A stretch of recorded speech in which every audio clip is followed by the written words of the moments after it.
Hey guys, welcome back to Listen Bitch Presents Tell Me Why You're Special. This is the arena where we don't just talk about purpose, we talk about what happens when purpose changes shape completely. Because the truth is, some people lose the very thing they thought their whole life was just built around. Maybe a career, a dream, a gift, a relationship, even just a version of themselves. And when that happens, you either become bitter or you begin learning how to listen differently to get better. And sometimes God removes what we can do with our hands so we can finally hear what He's trying to do in our hearts.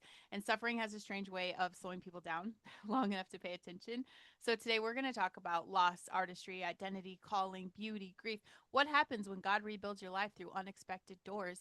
I'm very excited about today's guest. We have Janet Gesmi. She is a former professional violinist who's music career was shattered by a car accident, only to discover a completely different calling through translation, language, healing, and faith. Janet, when I'll just launch here because of the accident. Look, when the accident happened, what did it feel like emotionally to lose the thing that ideally was part of your identity for your life? It defined your life. hmm Well, I have to say that I was actually a professional violist and not a violinist. And Oh, for the violists and violinists out there, they'll know the difference because violists are very strange for weird people. All of the jokes are about the violists. And being a good violist is maybe a bit rare. There's a lot of good violinists out there, but to be a good violist is a little difficult. And before the car accident, when I was at the top of my game playing viola, none of the jokes bothered me yeah. because I could smack anyone down. I could sit down and play the notes on the page and just like nail it to the wall. And after the accident, I did play a rehearsal and two performances right after the accident. The tow truck driver actually drove me to the concert hall and dropped me off, and I played. I Wow. was in shock the whole time, Yeah. sweating, hot, cold. It was not a pretty scene. But after that, I knew I was done for. Even while I was playing, I was like, this is the last time I'm going to play. Like, this is it. And after that, like the jokes weren't so funny anymore, No. because I couldn't do it anymore. And for sure, my identity was absolutely tied up in being a violist. That was Yeah. what I perceived as the only thing that I could do well my whole life. And when that was taken away, I was like, all right, what's going to happen? But at the same time, on that very same day, a friend of mine showed me this book by Martin Schleska, and it was the first three chapters are all about trees. And it's about these old growth trees that get knocked down by a storm. And because they get knocked down, they're free game for the violin makers. And I read about these trees getting knocked down, sawed up into pieces, Used for a pushed better down a, purpose. yeah, they're pushed down a cliff. They're like hitting on rocks, and they get hauled in and then sawed up. And I really felt like that was happening to me. Like I was just getting sawed up into pieces, Yeah. knocked down over and over again because my healing wasn't happening. Physically, I just wasn't healing. I was getting worse. And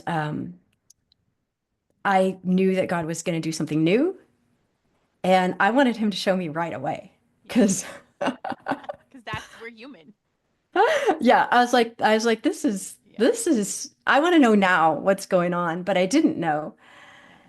And the translating of the book really happened by accident because I wanted other people to be able to read what I was reading. I wanted them to have the comfort that I had. Yeah. And so I started translating little by little, trying to get someone else interested in it, trying to get someone else to translate the book. And I ended up doing it. I ended up translating the book, and it became published by Martin Schleska. Did another book by Christopher Schacht, who is a wild man. And then I've done Martin's second book. So all a big surprise for me. Yeah. No, I love this in that part where you were like, this is the thing that I want people to understand in our conversation is that you can acknowledge at that point you knew God was going to do something, like He's working on you. But at the same time, I just want to say, like, no matter how much we know or how much faith we have, it still kind of sucks there. it sucks there because it's not on our time. It's not fast, and it's like we're only allowed to take the next step, and then we get to see the next part and then that next step. So what did those steps kind of look like for you, because this is a massive piece of your identity that's shifting. A lot of people, Janet, stay there. Like they lose that part and they become a victim. um and you said, I believe I read even in your bio, that you promptly fell apart. um Kind of what does that collapse look like, and what were the real, like what is the real internal struggle of like allowing God to shape you? Well, a lot of it had to do with my family. I'm married to a symphony conductor, and I kind of felt like I was always his little performing monkey. Ah, You know, yeah, he was proud of me. yeah, And he also wanted me to play every single concert yeah. that he conducted in our town. And in reality, the accident was kind of a blessing because it took away my little golden cage that I was in. And when I first really took, okay, first of all, I'm not that quick. Like I'm a hard person to teach. God Yes. really has to. So I kept trying to play after that, but it got to the point where 15 seconds of having the viola under my chin would land me in shock. I would be on the ground, like shaking for Oh, 15 minutes. It was brutal. So it took me a long, long time to realize I had to give my viola away to someone here in town. And before I did that, I had a conversation with my husband and said, I can't play, you know. And I can play the violin and the cello and the bass as well. mm-hmm. And so I said, like, I have to give my viola away. And the words he said to me were, well, that's okay. As long as you play something in orchestra, I'll still love you. Oh, And I said, all right, let's stop right here. yeah. These are the words you just said to me. And this is the fear I've been living in for 20 years, is that you Oh, won't love me if I don't play. yeah. And we had 3 days of very, very intense conversation. And at the end of those 3 days, I realized what he was saying was that if I do play, he thinks I love him. Yeah. It And was, so it's like, yeah, yeah, I do love him. yeah, I don't have to play to love him. I do love him. yeah. But it was quite a stretch for our relationship. I wasn't exactly sure if our relationship would survive that, Right. but it did, and it has grown from that point on. It has grown a lot. Yeah. And so I'm super grateful for that. But the idea of like reinventing yourself, I would have to say, was not mine. I wasn't like, oh, I'm going to reinvent myself and it's going to be amazing. Right. I did what I did realize is that identity is so much deeper than anything we can do, Yeah. and that a person is most intensely loved at birth and at death, Mm-hmm. at the two times in life when we are useless. Yes. That is when the most intense, phenomenal love surrounds us. And so I had to rest in that and say, I am intensely loved, Mm-hmm. even when I can't do anything. Yeah. And if nothing takes the place of the viola, and if I'm never good at anything again, I am intensely loved by God, and that's enough. Loved and chosen. I love so much how he did work through, like, even just strengthening your marriage, because I think whether you guys said it out loud or not, I mean, if the whole relationship is based on how we think we love each other and that's never brought to surface, there's always a fear.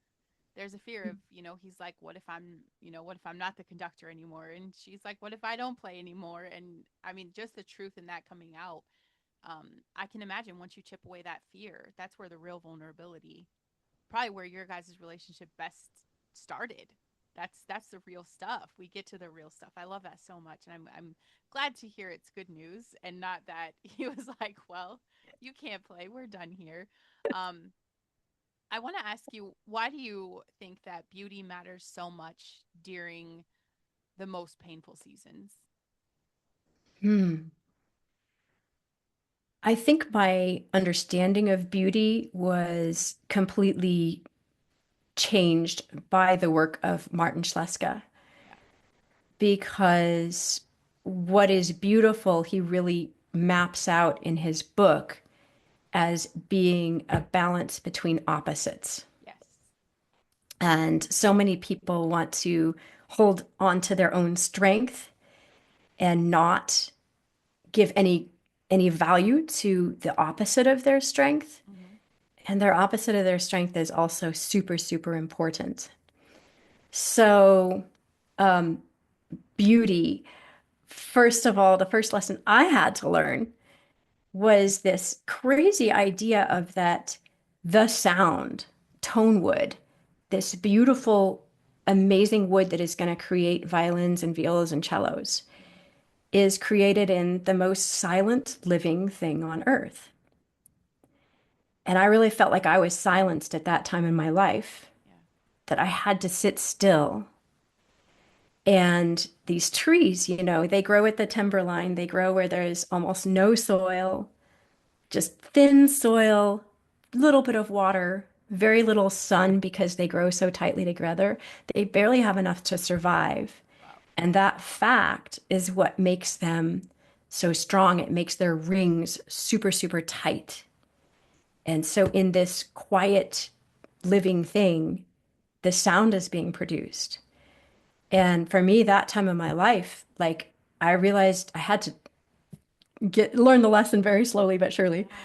that God was doing something in the slow. Yes. And in my silence, he was going to make beauty out of that silence. Um, so it was a long road, but and of course it's a road that will never finish. Yeah. Exactly. Exactly. I do think that's important too when we're going through things to just even that perspective of knowing that faith that something beautiful is going to happen no matter how much you feel inside. Like I feel that rebellion that I have to learn the hard way for everything. Okay. I God's going to have like a scar on his forehead when he's done with me of just like face palming like why does she take the hard way. um and I get that, but at the same time there is, an it's so important to focus on the beauty that comes out of everything. Otherwise, what was it for? You know, what was the suffering for if we can't focus on the beautiful things that come after that? What did I would say, okay, my next question: how much of your healing journey was really learning to surrender that version of, I guess, I mean, the life you thought you'd have that you had all planned out? Oh my goodness. Um, Surrendering who I was as a musician was definitely hard. And for a long time, I would have dreams that I was playing my viola, and this Mm-hmm. chocolatey, beautiful sound just pours out of it. And I would have those dreams, and they became less frequent, and they disappeared. The dreams disappeared. So time is a big element in for me in that healing and that letting go of that. But things did kind of turn around after a while because as I was translating The Sound of Life's Unspeakable Beauty, Mm-hmm. the author, Martin Schleska, changed his focus from violins to violas. Ah, wow. And he started talking to me about the viola model he was building. And I was like, man, you're killing me. Yeah, This is just like a knife torture. in the heart. What are you doing? And eventually he started talking about the instrument he was making for me. Oh, wow. And I thought, what are you doing? Why would you make an instrument for me? I can't even play. Yeah. And at this point in conversations with my husband, he was like, you deserve that instrument. He said, I don't care if it just hangs on the wall. Like you deserve it, you know? And I was like, oh my goodness. Um, so I did end up going to Germany in 2021. The instrument was ready in 2020, but obviously took till 2021 to get Right. there. And I played this viola for the first time in not having been had an instrument under my chin, Yeah. but for like, minutes over the last many, many years.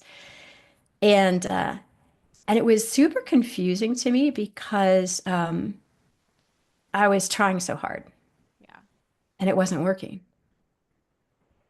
And it took 3 days of playing that instrument to realize I didn't have to try. Yeah. Martin, when he's making an instrument, he prays for the person that's going to play it. That is And beautiful. he writes a Bible verse inside. And the one he wrote inside mine is John 15:11. And it's, I've told you these things so that my joy will be in you and your joy will be complete. Oh, And to learn how to play an instrument without struggling, yeah.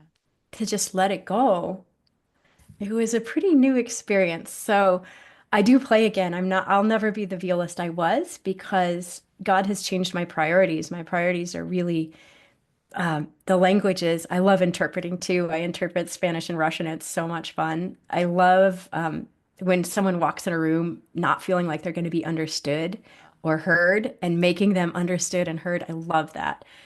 But so my life has changed. I'll never be the competitive violist I once was. And that's totally okay. I Um, love that.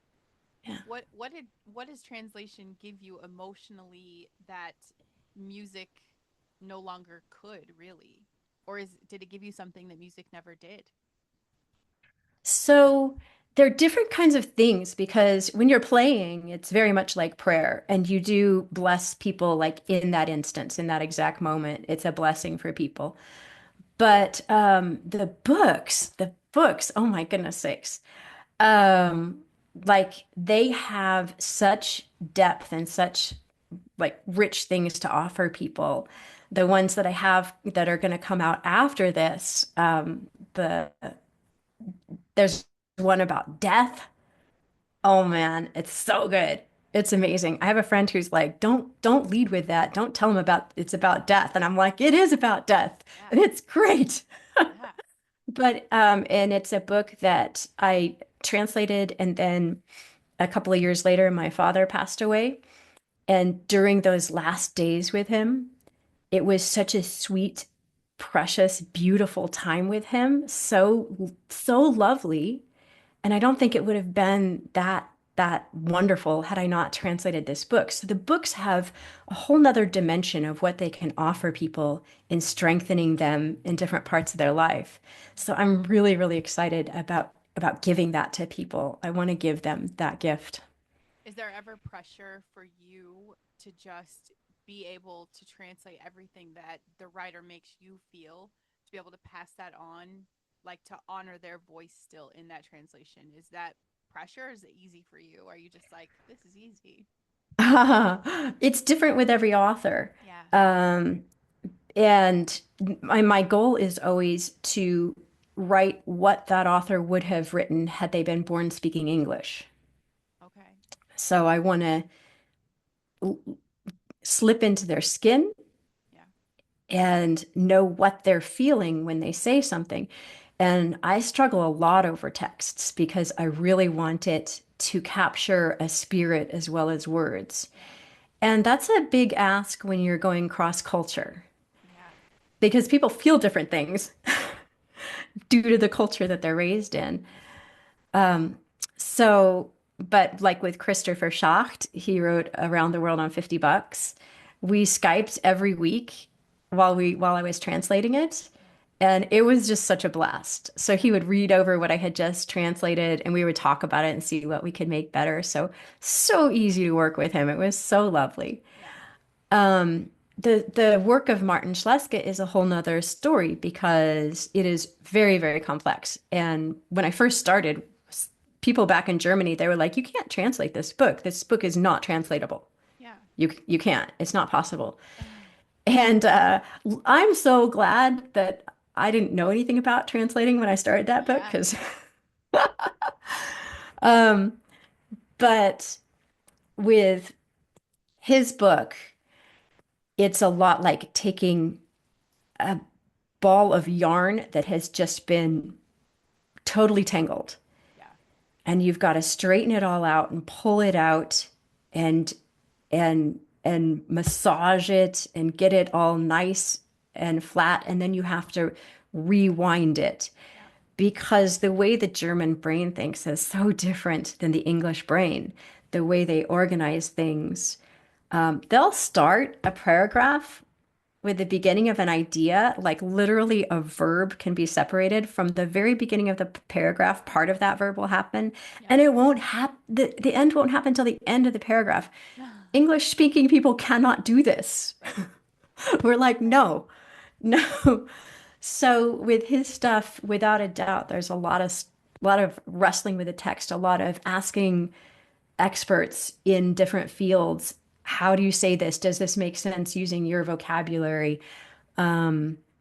It's not easy, takes a lot of prayer. A lot of times I just stop, sit down on the floor and I go, okay, I Yeah. can't, God. Can you please help with this? Because it's not going to happen. Right. Yeah. No, I can see that. And I mean, even just my experience as a writer, I feel like it's so unique to anyone behind the pen. Like his voice is so unique to him. And for someone to be able to get inside of that and to be able, I think what you're doing is amazing. I 100%, I don't think you could do it without God because how could you? How could you? For sure, for sure. But what you do is amazing too. I feel like Martin's second book is dedicated all to listening. Ah, And like that is what you do. yeah. You listen to people in a deep, meaningful, encouraging way, and you're just the epitome of his second book in action, and I love it. Oh, that's amazing. Well, Janet, that's God as well. I didn't even want to do this show, to be honest. I'm like having a guest show, there's no way. There's no way. And he just kept pressing it on me and I finally it was one of those things of like I'm just going to do it so I don't have to listen to you anymore. Like I just want the voice to stop. So I'm here and I do that and it's definitely with it's as we said in the beginning, I just kind of give him the show of just like let's highlight the message here. What has been your favorite? Maybe not the most impactful, because I really do think that first book was huge for a huge time in your life. I think that's always going to be so deeply personal to you. But I mean, what has been your favorite? Whether it's like fun favorite or just, the most awakening or your favorite book to translate, Oh most my goodness. excited. Um, the easiest one to translate was Fell the Giant, which I'm hoping will come out right after Listening Hands. And it just flowed. And I loved translating it so much. It was so lovely to translate it. That's the one about death. Yeah. The death is the giant that you're gonna fell. You're gonna knock that giant Yes. down. And as I was translating it, when I got to the end, I didn't want it to be the end. I didn't want to stop. Like, I was so sad that I had gotten to the end of the Oh, translation because it was really lovely, lovely. So much fun to translate. What an author. His voice is so honest and fresh and amazing. I love it. Right now I'm working on the books of Samuel Koch. This is a kid who he got paralyzed on live television in Germany. He broke his oh, neck and became a quadriplegic. And I'm working on his stuff right now. wow. And again, what a voice. This guy is so realistic and yet so positive. And he'll always take you to this serious, serious place where you're just like, ah. And then he twists the knife like this humor. He Right. just turns it, and you're like, are you kidding me? Yeah. So I love his stuff too. And there's other things, there's other authors I want to get. Oh, for We'll, sure. we'll see if I can get them. Yeah, I have no doubt that you're going to be able to do that. Were you a reader before you started doing this? Like, do you think you had that same appreciation for voices? Like, have you always been one of us book nerds? Yeah, I love reading. And but I stopped reading in English a long time ago. I read in English every now and then, but I usually Right. read in other languages. But my husband and I will read together. We get a book in either Spanish or Russian or German or French or something, Yeah. and I read in the foreign language, and he reads in English. And we did War and Peace was one of them. Oh, wow. And my Russian is not that great, so I kept insisting there was a disco ball at one point in the story, and he said there is no There's disco no ball. disco ball. That's great. Yeah, That is so great. I love Working, books. yeah, that's amazing. I mean, the passion shows now. I think that's incredible, and I can imagine how passionate you were about music because it just like it just it's tangible. Like you can feel your passion in this. I'm like, man, I want a list of these books because I'm going to go read them because you've just sold me on them so easily. I love that.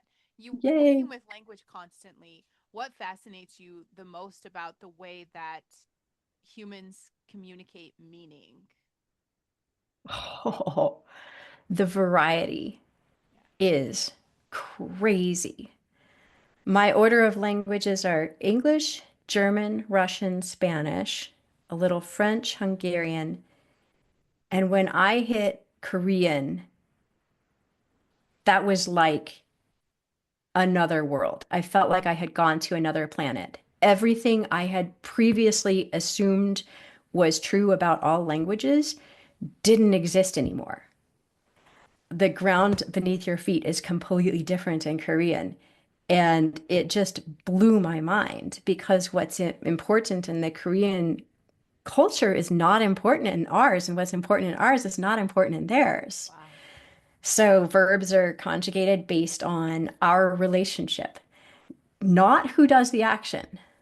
So you don't say I drink tea. Doesn't you just Yeah. say drink tea.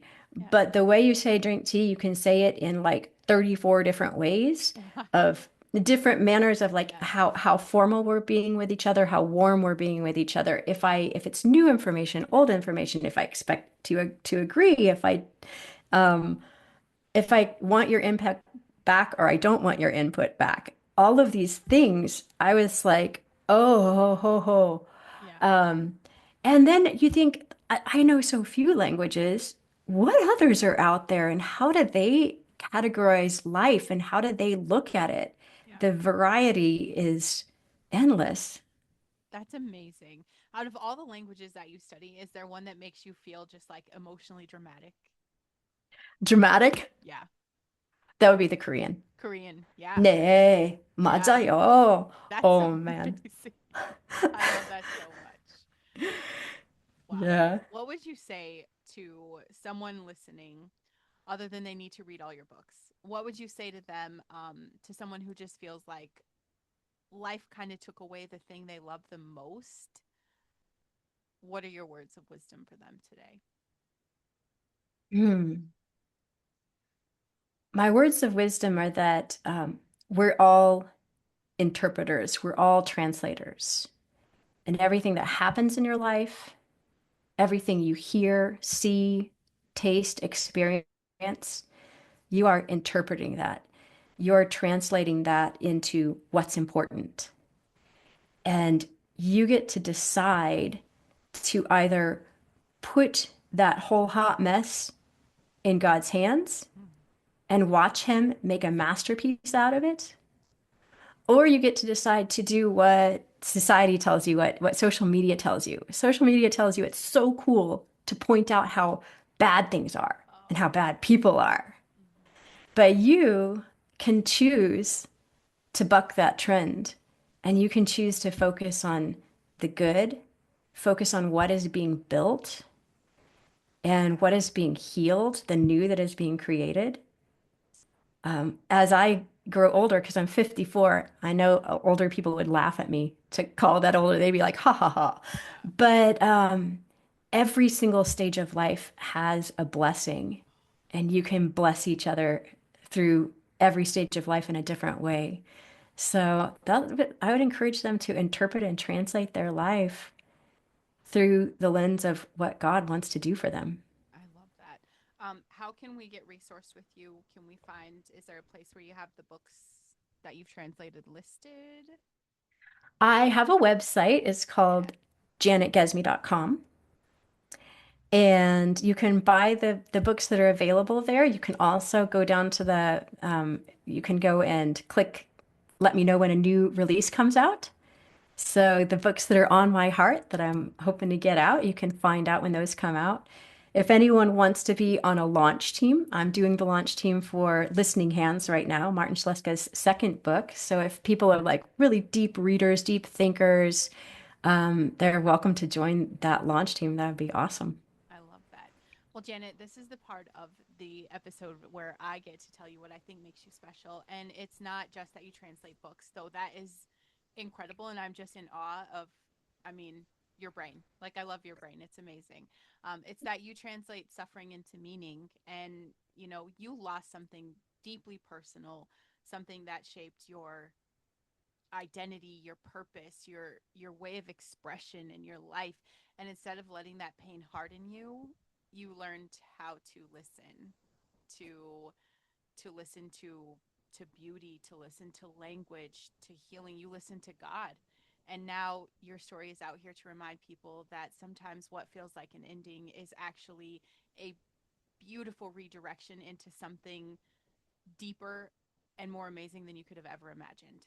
I think the lives that you're going to touch, that you probably have already touched, you are just a gift. You are a gift in this lifetime.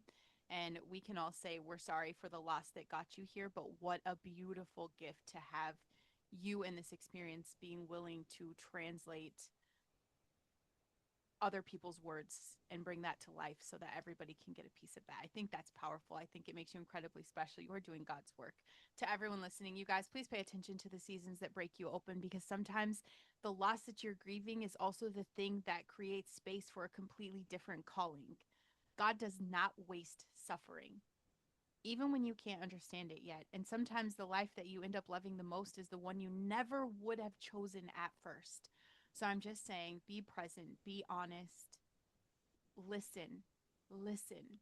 And please remember that your mess is your message. Even the grief, even the identity loss, even the moments where life completely changed directions on you, those things can become sacred. It is a gift. And like Janet said, every season is a blessing. It's a blessing. Even if it's a lesson, it's a blessing. If this episode speaks to you, please share this out, because there's someone out there that needs Janet's message and needs her books and wants to be on our launch team. And we can't reach these people without your help. It's a very selfless act today. Let that be your random act of kindness on this beautiful day. Share it out. Share it with someone who needs it. Share it to your socials, whatever you need. If you guys are ready for the hot seat, I dare you to come tell me what makes you special. Janet, this is such a gift. Thank you so much for being on the show, for taking time out, and for the work that you're doing. What a gift.